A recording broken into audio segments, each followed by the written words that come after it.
Okay, this is a poem from Otis entitled My Brother. It's a little bit long. I'm probably going to have a few mistakes. I'm just going to try to correct them and move on. Give you the essence of the poem and why I wrote it, which is pretty clear and pretty straightforward. My brother, born healthy and handsome, fair haired, light eyed, strong jawed, body in solid proportion. Could climb to a pine tree's top at a whistle's ease, only spitting on me because I was afraid to handle those higher branches. Though he never did hit, just joked about it from 15 feet above, shifting his head at the last second as the saliva came stringing down, laughing lightly, then saying, "Come higher, there's an opening." He merely joked about it. He was a good guy. He liked his brother. Never had any doubts, never questioned, or so it seemed. Always had more triples than me, seeing his speed around second was equal to mine, and his Pete Rose headfirst slide was all the better, lifting dust at third base as the umpire yelled, "Safe!" That was youth, in a Christian house, with a father who has no history, no introduction to death, nothing remotely close to finitude. Faith is a serious matter. To this day it holds firm with my mother. A second tomorrow is certain to arrive. A place where the dead unite, where you have another dinner with Daddy Bob and Nonny, where you spot Andy and Rachel chalking up tic-tac-toe on the sidewalk, so happy, so eager, letting each other win, for of course time is endless, giving the loser a perpetual chance to rally back their losses, if winning or losing is even a conception. It's such a paradise. I shouldn't forget his other strengths. A top student, the kind they say doesn't have to try. Unlike me, he could fly. His scores on those universal tests soared to 99. Unlike me, I was relieved to be in the mid-70s. On the night before the exam, while I was asleep by 10 p.m., he'd be up till 2 a.m. watching some Bogart film.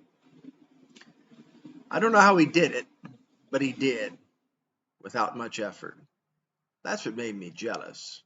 The effort, the lack thereof. He would then tell me all about Casablanca the following morning in perfect sequence, and I was supposed to be the storyteller. Ha ha. The joke is on you know who, and you'll hear him say that again. When I was 10, he held a special meeting inside my sister's room. Since unlike the boys who were forced to share, Jessica claimed her very own. It was a private space, he found, so I knew the dialogue meant business. And you must remember my brother spoke in declarations. Never step on anthills, no one knows anything, nothing is laid in stone, Christ is the most refined, let's take him out to lunch and leave him there. Then he would ask me what he told me. As I began my response, he quickly put up his hand. Remember, he was 12. He then said, "You fool, you don't have to tell me what I told you. I already told you. Nobody knows nothing." Then he would smile or wink. No, the wink came later. To wink means the story turns 180 degrees, or so its opposite, same as the smile used in situations when the obvious is too crude to reveal. And he said this couldn't be learned. Of course, later on he'd smile and wink, thus concluding, of course it can be learned. Of course people know a lot of things, certainly more than you and me. Remember, I was 10. My head would spin. He liked when he knew he made my head spin.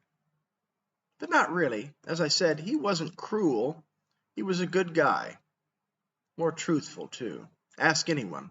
I tried to weasel out of everything. Math homework, yard work, doing the dishes, Early morning altar boy duties, laundry, paper routes. Where's the money? I'm not delivering for free. I didn't do jack squat unless I was paid. Ask anyone. I just wanted to sit there and think about it, like I was meditating, but I wasn't. Listen, he interrupted, as I drifted off, telling you of my own story. Stop, he demanded. Where have you drifted to? All I remember is remembering to forget. But what was I to respond, his words or mine? To be or not to be? The dilemma was clear, and to reach for a thing called balance or measure or mean was complete nonsense to me, for we all must agree there is no end to this thing, and without end is without balance. So what was my choice, you might inquire, as I tell you I chose both his and mine. A tricky story you know now, the story of his and mine. But that's enough of going round and around, for there's a conclusion, an outcome amid no end. Wake up, he insisted, that's enough.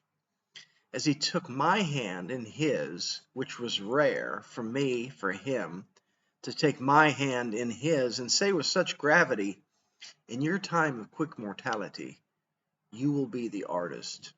Now be quiet about it. What about you? I replied in a snap, as if to shrug the compliment he gave me off, which of course I loved, but tried to hide, as I countered with, what will you do? Your talents outweigh mine. He said nothing to this reply. No, he didn't work that way. What was said was said. What was said he meant. These were his last words before closing our meeting, making for the door, as Dad called our names to dinner. And at the table he gave no indication to me or anyone else what we had talked about, as if it was never said. For what was said, my brother felt, because it had to be said, was worse than being dead.